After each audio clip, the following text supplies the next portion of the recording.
Hello students, welcome to Magnet Brains Hindi.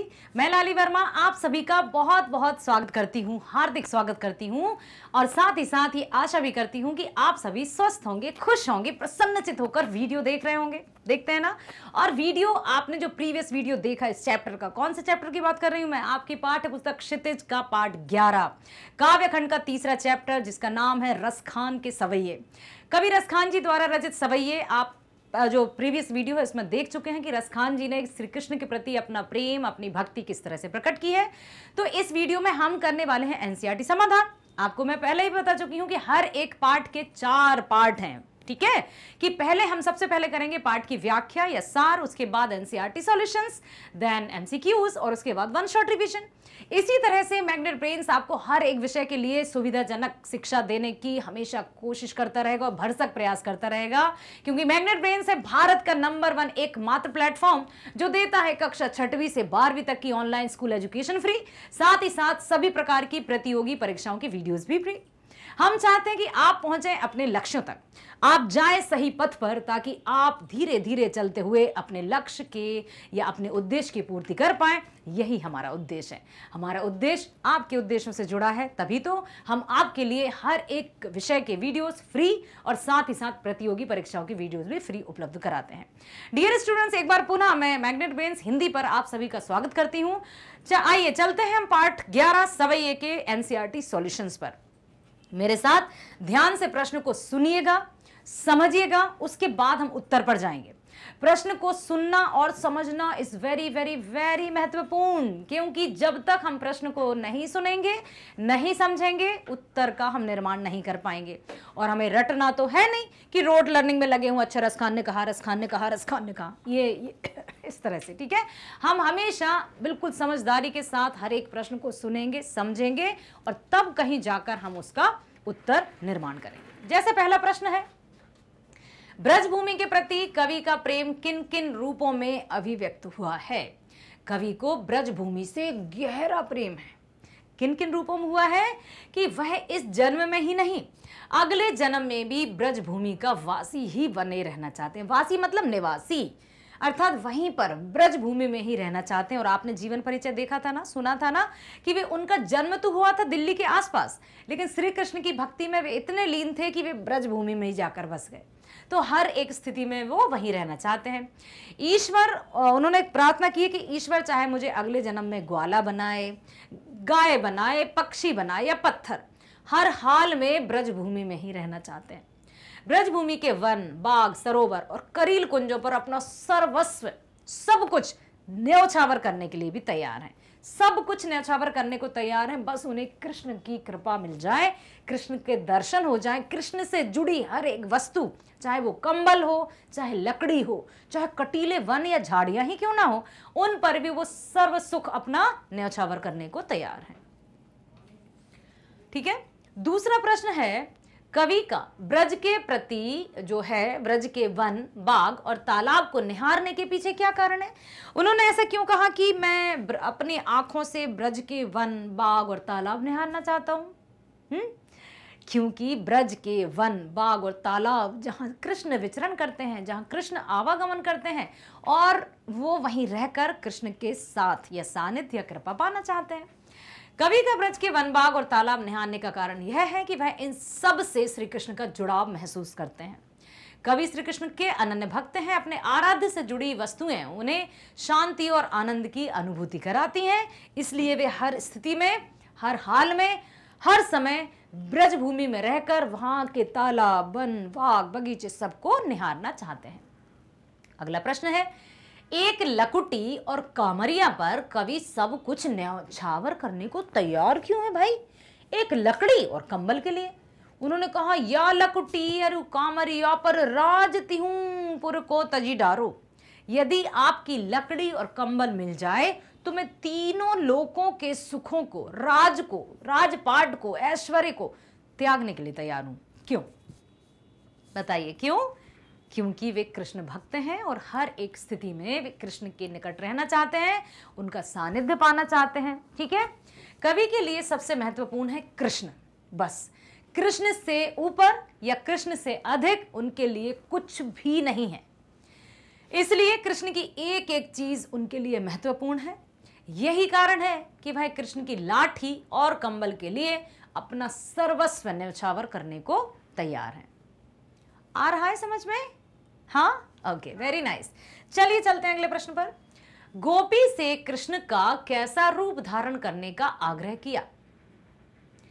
और अपने शब्दों में व्यक्त कीजिए कि एक सखी ने दूसरी सखी से क्या कहा कि मैं कृष्ण का कैसा रूप धारण करना चाहती हूं, बताइए।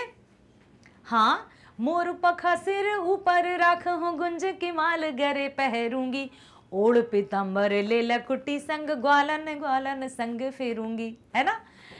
सखी ने गोपी से कृष्ण का ठीक वैसा ही रूप धारण करने का आग्रह किया था जैसे कृष्ण दिखते थे।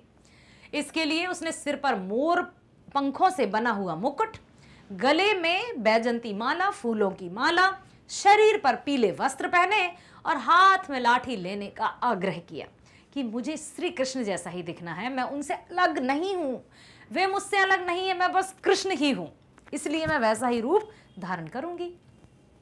अगला प्रश्न है, आपके विचार से कवि पशु, पक्षी और पहाड़ के रूप में कृष्ण का सानिध्य क्यों पाना चाहते हैं? कवि पशु, पक्षी और पहाड़ के रूप में कृष्ण का सानिध्य, सानिध्य मतलब समझते हैं कृपा, इसलिए पाना चाहते हैं क्योंकि इन सब के साथ श्री कृष्ण का जुड़ाव किसी ना किसी रूप में तो रहा ही है। पशु, नंद बाबा की गाय जो कि चराने जाते थे। पक्षी, यमुना किनारे कदम्ब का पेड़ जिस पर बैठकर कृष्ण बांसुरी बजाते थे, तो मैं भी वहीं बैठूंगा। पहाड़, श्री कृष्ण ने इंद्र के प्रकोप से, जब आपने देखा ना गोवर्धन पर्वत उठाए तो अपनी कनिष्ठा उंगली पर और सारे ब्रजवासियों की रक्षा की थी, तो यही है। उंगलियों के नाम पता है आपको? देखो, ये तो अंगूठा है, ये है तर्जनी, ये है मध्यमा, ये है अनामिका और ये है कनिष्ठा। ठीक है, तो श्री कृष्ण ने अपनी कनिष्ठा उंगली पर गोवर्धन पर्वत उठाया था और ब्रजवासियों की रक्षा की थी, इसलिए वे पहाड़ भी बनना चाहते हैं। सानिध्य, पत्थर, सानिध्य इसलिए प्राप्त करना चाहते हैं क्योंकि इन सब के साथ श्री कृष्ण का जुड़ाव किसी ना किसी रूप में रहा है। अगला है प्रश्न, चौथे सवैये के अनुसार गोपियां अपने आप को क्यों विवश पाती हैं? हाँ, या मुरली मुरलीधर की मुरली अधरा न धरी, मायरी बामुख की मुस्कान संभारी न जह न जह न जह। कितनी भी कोशिश कर लूं, कितना भी प्रयास कर लूं, लेकिन मैं जब, जैसे ठीक है, जब कृष्ण मुरली बजाएगा तो मैं अपनी आंख कानों पर उंगली रख लूंगी, नहीं जाऊंगी उसकी तरफ, लेकिन उसकी मुस्कान मुझे अपने वश में नहीं रहने देगी। चौथे सवैये के अनुसार गोपियां अपने आप को इसलिए विवश पाती हैं क्योंकि श्री कृष्ण की मुस्कान अत्यंत आकर्षक है, इतनी आकर्षक कि वे अपने आप को अपने कंट्रोल या अपने नियंत्रण या अपने वश में ही नहीं रख सकती। इस मुस्कान के आकर्षण से बच पाना उनके लिए असंभव है, कठिन हो जाता है। इस मुस्कान के कारण वे अपने तन मन पर अपना नियंत्रण नहीं रख पाती हैं। अब है भाव स्पष्ट कीजिए। कोई भी एक पंक्ति दी जाती है और हमें उसका भावार्थ बताना होता है कि क्या कहना चाहते हैं कवि इन पंक्तियों के माध्यम से। कोटि के एक अलधौत के धाम, करील के कुंजन ऊपर वारो। तो रसखान जी ब्रजभूमि से इतना प्रेम करते हैं कि वहां के कांटेदार करील कुंजों के लिए करोड़ों महलों के सुखों को भी न्यौछावर करने को तैयार हैं। आशा है कि वे महलों की सुख सुविधा त्याग कर उस ब्रजभूमि पर रहना पसंद करते हैं जहां श्री कृष्ण रहते हैं। नेक्स्ट है, भाव स्पष्ट कीजिए कि मायरी वा मुख की मुस्कान संभारी, न जय है न जय है न जय है। एक गोपी कृष्ण की मधुर मोहनी मुस्कान पर इतनी मुग्ध है कि उससे श्री कृष्ण की मोहकता झेली ही नहीं जाती, वो समा ही नहीं रही है। वो अपने आप को विवश पाती है कि कृष्ण की मुस्कान इतनी मनोहारी है, वह पूरी तरह से उस पर समर्पित हो गई है, उसने अपने आप पर नियंत्रण खो दिया है। ठीक है, अगला प्रश्न है, कालिंदी कूल कदम्ब की डारन में कौन सा अलंकार है? कालिंदी कूल कदम्ब की डारन, कालिंदी कूल कदम्ब की डारन। जिन काव्यों में एक ही वर्ण की आवृत्ति से सुंदरता आए वहां होता है अनुप्रास अलंकार। वर्ण क्या होता है? एक अक्षर। तो यहां पर का, कालिंदी, कूल, कदम्ब, की, तो क वर्ण की आवृत्ति के कारण अनुप्रास अलंकार है। यस, ठीक है, कालिंदी कूल कदम्ब की डारन में क वर्ण की आवृत्ति के कारण अनुप्रास अलंकार है। अब बताना है हमें काव्य सौंदर्य। भाव स्पष्ट कीजिए, समझ में आया? भाव स्पष्ट कीजिए का अर्थ होता है उसका भावार्थ हमें बताना है। काव्य सौंदर्य में भावार्थ तो बताना ही होता है, साथ ही साथ हमें यह भी बताना होता है कि इसमें कौन सा अलंकार है या फिर किस तरह के छंद का प्रयोग हुआ है, रस कौन सा है, सब कुछ बताना होता है कि जो भी सुंदरता आई है काव्य में वो किन कारणों से आई है, वो कारण हमें काव्य सौंदर्य में बताने होते हैं, मतलब विशेषता। ठीक है। या मुरली मुरलीधर की अधरान धरी अधरान धरूंगी, इसमें यमक अलंकार है। अब यमक अलंकार क्या होता है बता देती हूं कि जिन काव्यों में एक ही शब्द की आवृत्ति हो, आवृत्ति मतलब समझते हैं रिपीटेशन हो, समान शब्द की आवृत्ति हो और जितनी भी बार उसकी आवृत्ति होगी उतनी ही बार उसका अर्थ अलग होगा।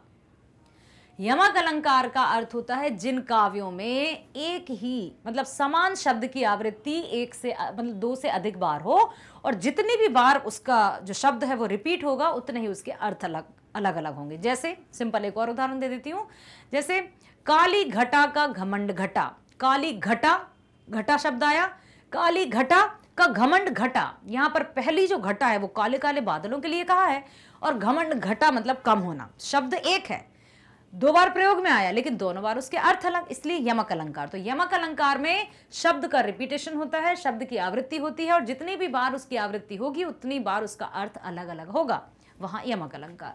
तो मुरली मुरलीधर की अधरान धरूंगी में क्यों है यमक अलंकार? क्योंकि मुरली मुरलीधर में अधरान धरी, अधरान अधरों पर ना, अधरान मतलब होंठों पर नहीं, होंठों पर नहीं। और फिर अनुप्रास अलंकार का भी सुंदर है। अधरान धरी, अधराना में देखो सुनो मैं बता रही, अधरान मतलब अधरान होंठों पर रखी है, अधराना ना अलग हो गया तो होंठों पर नहीं रखी है। मतलब जो मुरली श्री कृष्ण ने अपने अधरों पर रखी है मैं उस मुरली को कभी भी अपने अधरों पर नहीं रखूंगी, क्योंकि वो मुरली ही है जो गोपी कह रही है कि वो मुरली ही है जो हमें श्री कृष्ण से दूर करती है। जेलस की भावना है, ईर्ष्या है, इसलिए इस पंक्ति में यमक अलंकार का प्रयोग हुआ है। समझ में आया? आशा करती हूं आपने सभी प्रश्नों को ध्यान से सुना है, समझा है और हर एक उत्तर को ध्यानपूर्वक मस्तिष्क में भी बसाया है, ताकि जब भी ये प्रश्न आपकी परीक्षा में पूछे जाए तो आप अच्छे से समझदारी के साथ उत्तर लिख लेंगे। इसी तरह से हम हर एक पार्ट के वीडियोस जो कि एनसीईआरटी समाधान होंगे उनका हर एक प्रश्न का बहुत बारीकी से अध्ययन किया जाएगा, उसके बाद उनके उत्तरों को रीड करके आपको समझाया भी जाएगा। ठीक है। आपको पता है ना, मैग्नेट ब्रेन से भारत का नंबर 1 प्लेटफॉर्म जो देता है कक्षा 6वीं से 12वीं तक की ऑनलाइन स्कूल एजुकेशन, साथ ही साथ सभी प्रकार की प्रतियोगी परीक्षाओं के वीडियोस भी, जैसे NTSC, olympiad, IIT, JEE, NEET, सभी प्रकार की प्रतियोगी परीक्षाओं के वीडियोस भी आप मैग्नेट ब्रेन्स पर फ्री देख सकते हैं।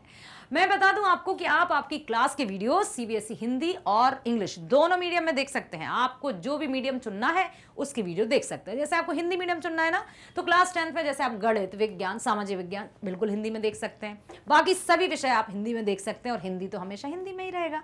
ओके, बता देती हूँ कि किस तरह से जाना है। मान लीजिए आपको क्लास 9th 10th नहीं, ठीक है, क्लास 9th में आपको हिंदी देखना है, तो क्लास 9th पर गए आप, हिंदी में क्लिक किया और क्लिक करते ही आपके सामने वीडियो आएगा। प्लेलिस्ट पर जाएंगे तो वहां पर संपूर्ण जानकारी दी जाएगी कि आपको क्या देखना है। आप देखेंगे सबको समझ में आएगा। ठीक है, कि क्या आपको एनसीईआरटी या सीबीएसई पर आधारित संपूर्ण पाठ्यक्रम देखना है, विषय का संपूर्ण विवरण देखना है, या फिर सभी अध्याय का क्रम अनुसार सारांश देखना है, एनसीईआरटी समाधान देखना है, संपूर्ण अध्याय का वीडियो देखना है, बहुविकल्पीय प्रश्न देखना है, जो भी देखना है just click on that, video आपके सामने आ जाएगा। और जब वीडियो आपको सामने आएगा ना किसी भी विषय का, क्योंकि सभी वीडियोस बेहतरीन तरीके से आप जैसे होनहार स्टूडेंट्स के लिए दिखाए गए हैं, बनाए गए हैं और प्रोवाइड किए जा रहा है फ्री, तो आपको वीडियो पसंद जरूर आएगा। और जब पसंद आएगा तो लाइक करना मत भूलिएगा, सब्सक्राइब भी कीजिएगा, ताकि जितने भी वीडियो रिलीज होते जाए तुरंत आपके पास नोटिफिकेशन आता जाएगी। यस, बी ऑन टाइम, ससमय आप वीडियो देखेंगे और अपने आप को कक्षा में अव्वल पाएंगे। क्योंकि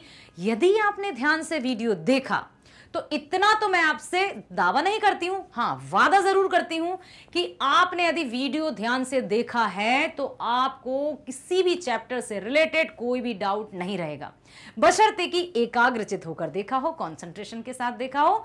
और पसंद भी जरूर आएगा। लाइक करना है, सब्सक्राइब करना है, शेयर करना नहीं भूलना है, ताकि आपके और भी फ्रेंड्स जो कहीं भी रह रहे हैं, दूर दराज कहीं भी, है ना।